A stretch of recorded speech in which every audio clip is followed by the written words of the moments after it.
இந்திய நிதி செய்திகள் 3 ஜூலை காலை 6 மணி செய்தி அலைவரிசைக்கு வரவேற்கிறோம். இந்த செய்தி அலைவரிசையை உங்களுக்கு வழங்குவது இந்திய மற்றும் உலக சந்தைகளின் தாஜா செய்திகளுக்காக எங்களுடன் இருங்கள். நிஃப்டி 24,176 ஆக 0.71% உயர்ந்து வியாழன் முடிந்தது. நிஃப்டி 50 கடந்த அமர்வில் 0.71% உயர்ந்து 24,175.70 ஆக முடிந்தது. சென்செக்ஸ் 76,922.64 ஆக முடிந்த நிலையில் இன்று வெள்ளிக்கிழமை சந்தை இன்னும் திறக்கவில்லை. இன்ஃபோசிஸ் NYSEயில் 4.79% உயர்ந்து $11.16 முடிந்தது. இன்ஃபோசிஸ் NYSEயில் 4.79% உயர்ந்து $11.16 முடிந்தது.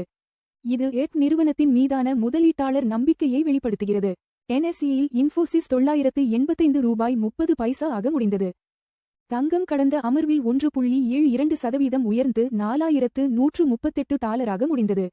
தங்கம் கடந்த அமர்வில் 1.72% உயர்ந்து அவுன்சுக்கு $4,138.30 ஆக முடிந்தது. கச்சா எண்ணெய் 0.13% வீழ்ந்து $68.49 ஆக முடிந்தது. டெஸ்லா பங்கு சிறந்த Q2 டெலிவரி இருந்தும் 8% வீழ்ந்தது. டெஸ்லா பங்குகள் சாதனை Q2 டெலிவரியை அறிவித்த போதிலும் ஜூலை 2 அன்று 8.3% வீழ்ந்து $390 ஆனது. முன்கூட்டிய ரேலிக்கு பிறகு முதலீட்டாளர்கள் பங்குகளை விட்டதாக தெரிகிறது. அமெரிக்க பங்குகள் AI ரேலிக்கு பிறகு 11% வரை வீழ்ந்தன. மைக்ரான், இன்டெல் உள்ளிட்ட பங்குகள் AI ரேலிக்கு பிறகு 11% வரை வீழ்ந்தன. ஜூன் மாத வேலைவாய்ப்பு தரவு வலுவிழந்ததால் நாஸ்டாக் தாழ்வாக முடிந்தது. கார்ல்ஸ்பெர்க் இந்திய அலகுக்கு செபி இடம் IPO ஆவணங்கள் தாக்கல் செய்தது. டேனிஷ் பீர் நிறுவனம் கார்ல்ஸ்பெர்க் தனது இந்திய வணிகத்திற்கு செபி இடம் IPO வரைவு ஆவணங்களை தாக்கல் செய்தது. இந்திய பிரீமியம் பானங்கள் பிரிவில் அதிக தேவையை தொடர்ந்து இந்த நடவடிக்கை எடுக்கப்பட்டது. CSM டெக்னாலஜிஸ் BSE மற்றும் NSE முதன்மை பலகைகளில் பட்டியலிடப்பட்டது. புவனேஸ்வரில் தலைமையிடம் கொண்ட கவுடிக் நிறுவனம் CSM டெக்னாலஜிஸ் வெற்றிகரமான IPOக்கு பிறகு BSE மற்றும் NSEயில் பட்டியலிடப்பட்டது. இது இந்தியாவின் அரசு தொழில்நுட்ப துறைக்கு ஒரு முக்கிய மைல்கல்லாகும். கோல் இந்தியாவின் ஜூன் மாத மின்சக்தி விநியோகம் 5.9% உயர்ந்தது. கோல் இந்தியா ஜூன் மாதத்தில் மின் உற்பத்தி நிலையங்களுக்கு நிகர ஆண்டு அடிப்படையில் 5.9% அதிக நிலக்கரி வழங்கியது. அதிக வெப்பநிலை மற்றும் தொழில்துறை செயல்பாடு அதிகரித்ததால் தேவை உயர்ந்தது. இந்திய ரயில்வே சரக்கு போக்குவரத்து 4%, பயணிகள் 2.3% ஜூனில் உயர்ந்தது. இந்திய ரயில்வே ஜூனில் சரக்கு அளவு 4%, பயணிகள் போக்குவரத்து 2.3% வளர்ச்சி பெற்றது. சரக்கு வருவாயிலும் நல்ல வளர்ச்சி பதிவாகி பொருளாதார முன்னேற்றத்தை பிரதிபலிக்கிறது. ICRI உட்கர்ஷ் சிறு நிதி வங்கி மதிப்பீட்டை பலவீனமான சொத்து தரத்தால் குறைத்தது. ICRI உட்கர்ஷ் சிறு நிதி வங்கியின் கடன் மதிப்பீட்டை அதிக வாராக்கடன் மற்றும் பலவீனமான சொத்து தரத்தை காரணமாக குறைத்தது.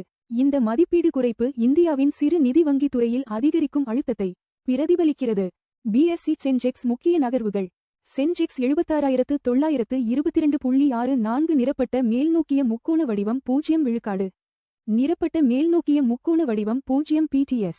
ரிலையன்ஸ் 1308.00 நிரப்பட்ட மேல்நோக்கிய முக்கோண வடிவம் 0 விழுக்காடு. TCS 1982.60 நிரப்பட்ட மேல்நோக்கிய முக்கோண வடிவம் 0 விழுக்காடு.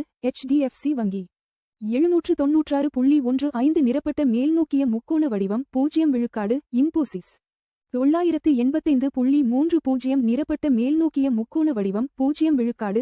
SBI 1047.40 நிரப்பட்ட மேல்நோக்கிய முக்கோண வடிவம் 0 விழுக்காடு. ICICI வங்கி 1379.80 நிரப்பட்ட மேல்நோக்கிய முக்கோண வடிவம் 0 விழுக்காடு. அதிக லாபம். ரிலையன்ஸ் நிரப்பட்ட மேல்நோக்கிய முக்கோண வடிவம் 0 விழுக்காடு. அதிக நஷ்டம். ரிலையன்ஸ் நிரப்பட்ட மேல்நோக்கிய முக்கோண வடிவம் 0 விழுக்காடு. தங்கம் விலை நேரடி புதுப்பிப்பு. தங்கம் 4138.30 நிரப்பட்ட மேல்நோக்கிய முக்கோண வடிவம் 1.72 விழுக்காடு ஒரு ட்ராய் அவுன்சுக்கு தோராயமாக சமம் 1,26,949 ஒரு 10 கிராம். தங்கம் விலை 1.72 விழுக்காடு உயர்ந்தது. முந்தைய முடிவு $4,068.30 இலிருந்து. தங்கம் விலைகள் உலக தேவை, டாலர் வலிமை மற்றும் பணவீக்க எதிர்பார்ப்புகளை பிரதிபலிக்கின்றன. கச்சா எண்ணெய் விலை நேரடி புதுப்பிப்பு.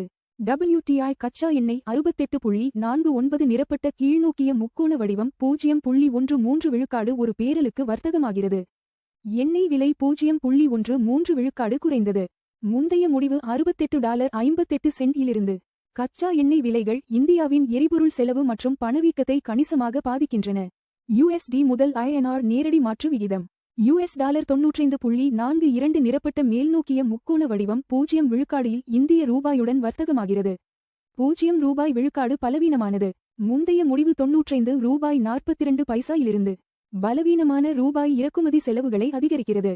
ஆனால் எஃப் மற்றும் மருந்து ஏற்றுமதியாளர்களுக்கு பயனளிக்கிறது. இந்திய நிதி செய்திகளை பார்த்ததற்கு நன்றி.